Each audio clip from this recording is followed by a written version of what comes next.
ఈరోజు తెలుగుదేశం ప్రభుత్వం, కూటమి ప్రభుత్వం అధికారంలోకి వచ్చినాక మంచి ప్రభుత్వం, మంచి పనులు చేసే ప్రభుత్వంగా పేరు తెచ్చుకుంటుంది. మరి ఈ మధ్యనే చూసాము, ఒక 4 రోజుల క్రితం కాకమ్మ కబుర్లు చెప్పే కాకాణి గోవర్ధన్ రెడ్డి గారు మాట్లాడుతూ ఉన్నారు. నేను అడుగుతున్నా గురిగింజకు దాని కింద నలుపు తెలియనట్టు కాకాణి గోవర్ధన్ రెడ్డి ఇదేమన్నా కోర్టులో కాగితాలు ఎత్తుకోబోయే ప్రభుత్వమా అని అడుగుతున్నా.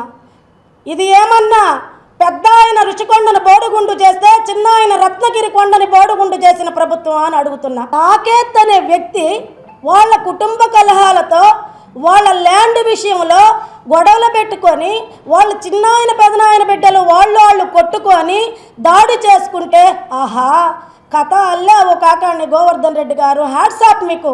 ఈ మధ్య యూనివర్సిటీలో డిగ్రీ మాత్రమే పొందామనుకున్నాం మేము, కానీ మీరు కథలు అల్లటంలో కూడా డిగ్రీ పొందారని మాకు తెలుసు. ఇది ఏమైనా మీరు వెనకుండి ప్రోత్సహించి వెంకటాచలంలో ఒక అతనితోటి సోమిరెడ్డి గారి మీద అనరాని మాటలని ఏ విధంగా ఇబ్బంది పెట్టారో మర్చిపోయారా అని అడుగుతున్నా. అలాంటి ప్రభుత్వం మాది కాదు. ఇంకేమైనా ల్యాండ్లో గ్రానైడ్ మట్టి దోచుకున్న ప్రభుత్వమా మాది అని అడుగుతున్నా. ఇక లిక్కర్ మాఫియా దందా మీ కనుసన్నల్లో నడిచిన ప్రభుత్వమా మాది అని అడుగుతున్నా. ఇలా చెప్పుకుంటూ పోతే మీరు చేసిన నీచమైన పనులకు మా సోమిరెడ్డి సారే సాక్ష్యం.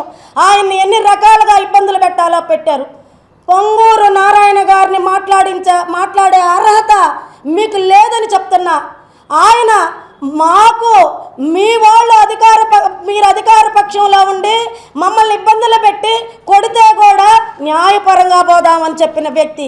తరువాత మేము చాలా బాధలు పడి కసితో మా ప్రభుత్వం వచ్చింది అబ్బా అనుకున్న సమయంలో నాకు గొడవలు ఇష్టం లేదు, మీరు గొడవలకు వెళ్తే మిమ్మల్ని అసలు నేను మాట్లాడను, ఇది మంచి ప్రభుత్వం, మంచి ప్రజాస్వామ్యంగా పరిపాలించాలి, మంచి పనులే చేయాలి, అభివృద్ధి పనులు చేయాలని పొంగూరు నారాయణని విమర్శిస్తున్నావంటే నీకెంత బుద్ధి లేనితనం అన్నా గోవర్ధన్ రెడ్డి అన్న.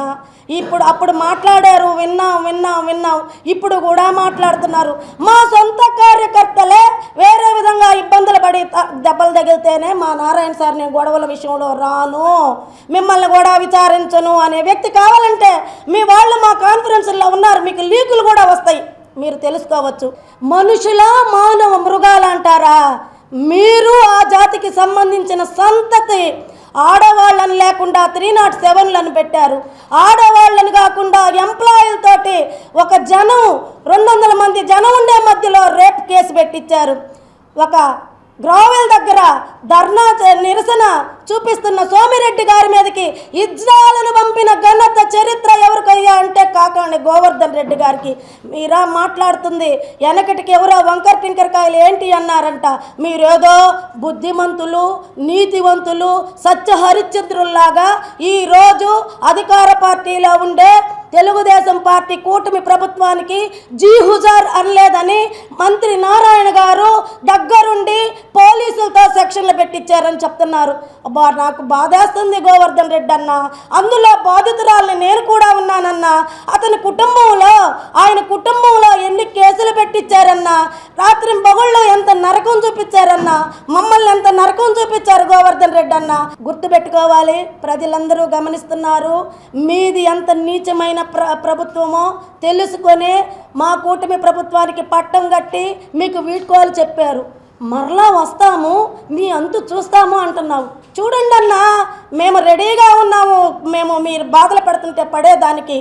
మీరు శాశ్వతం కాదు, రాజకీయాల్లో ఎవరు శాశ్వతం కాదు. కానీ మీరు విర్రవిగారు.